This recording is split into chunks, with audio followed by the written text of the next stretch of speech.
It would be nice if there was a more formal way to confront racism in the community and homophobia and anti-Semitism or anti-whatever, but I'm not sure how that gets done.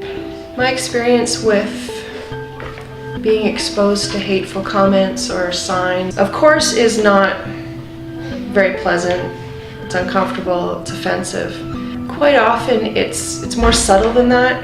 It's not blatant, outright statements. It's comments like, "Oh, that's so gay," or screaming comments, probably in my earlier years. Quite often takes the form of something more subtle when people are, I think a lot of people are aware that if they outwardly express violent tendencies, that it's, it involves some risk for themselves too. What is the context of this? Who is saying this? Why are they saying it? And then I step back and I go, okay, well, does this disturb me? Does this offend me? Quite often,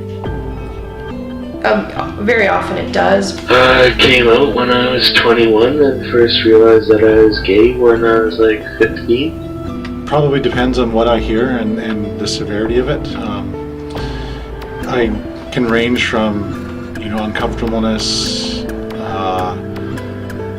kind of hurtful feelings, or, depends on how extreme it is, very angry. But in general, I'd say empathy is the other main emotion that I experience when I see these sort of behaviors acted out in people. So I guess it's probably as close as I can get to being in a war zone or survival mode. It occurs in very subtle forms and probably forms that won't be detectable unless you are aware of that. You're not receiving the service that you should be receiving, or you're not getting that job that you should be getting, or you're not getting the housing that you should be getting. It makes me realize how careful I have to be about how I speak and the impact that it can have on people. And it's like any comment, any name, anything. If you say, "You faggot," that has a different meaning than if, I say to my gay male friend, "You fag," It's not necessarily acceptable, but it is acceptable in the relationship, and it's meant in a completely different way. Support services specific to hate crimes or hate behaviors, because I think we're not really talking about hate crimes, we're talking about behaviors that are, not punctual under the law. It's not blatant violence. It's not, no one's getting physically hurt, but emotional hurt it can be as destructive.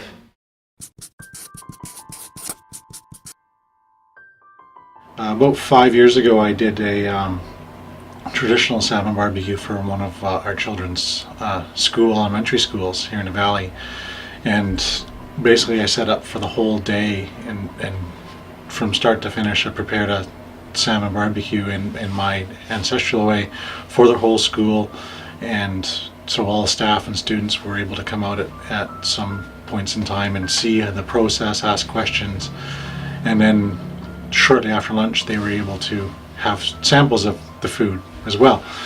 And one of the classes near the end of the day,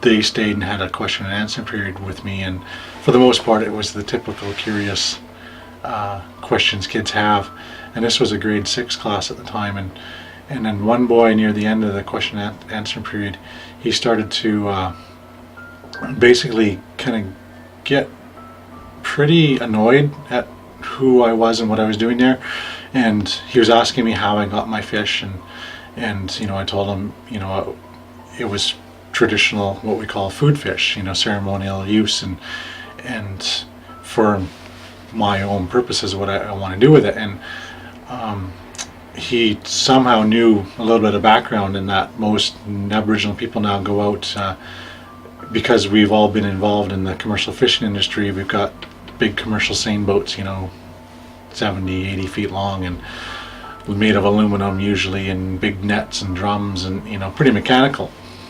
And he was kind of dominating this conversation. I was kind of answering him, and the teacher didn't really step in and do anything about it.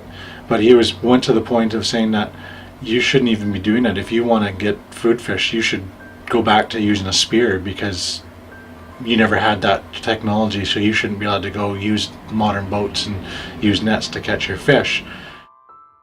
This is about an experience of anti-Semitism that I had when his mother, my mother-in-law, passed away.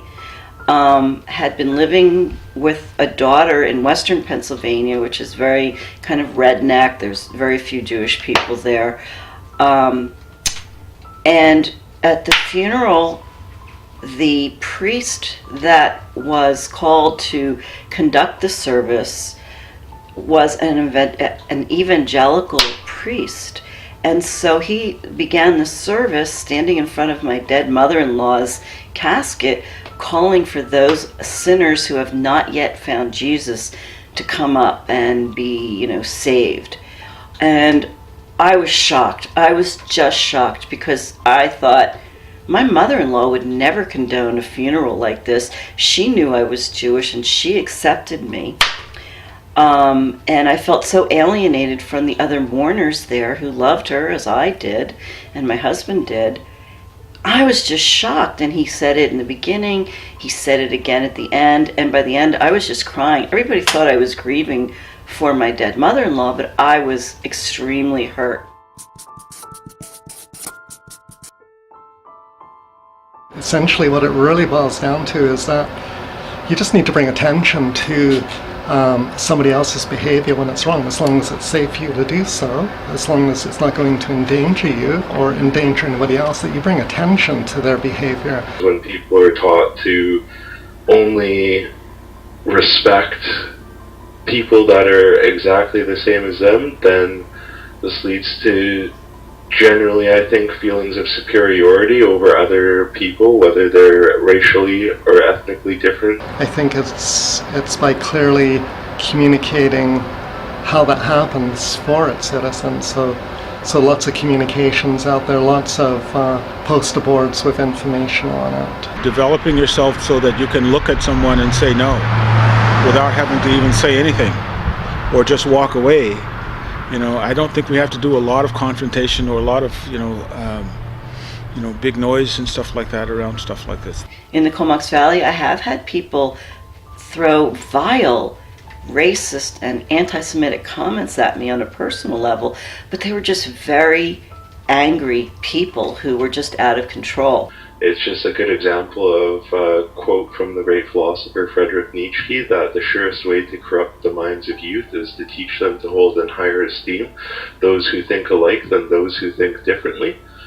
In one case, I confronted the gentleman who was doing this because his young grandchild was there with him. And I just turned to him and I said, "You should be ashamed of yourself. You should be ashamed of yourself. Look at what you're teaching your grandson."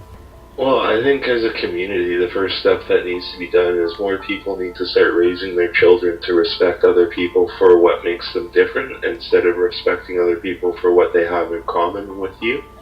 People who do stuff like that are always also doing it for an audience. There's nobody who's going to look at it and say, "Hey, good, attaboy, good job." So. And we talked about it. He kind of reframed it as, I'm not someone who believes in heaven and hell, and he thanked me, and then he said, if I could do it over again, I wouldn't have changed a word of what I said, because it's my job to proselytize. Now, I just left in tears, and I never forgot that. I don't think anybody in his family, except my husband, knew what was really going on. I never discussed it with them, because I know that they love me in their way, but the lack of awareness of how hurt I was by his remarks, not just by him, but by the family, is something that has always kind of choked me. So. To me, I was really appalled, who is this kid? And at first I was angry at what he was saying and who he was. But then I was thinking, where's he getting this information from? You know, he's in grade 6. He's hearing it from somebody.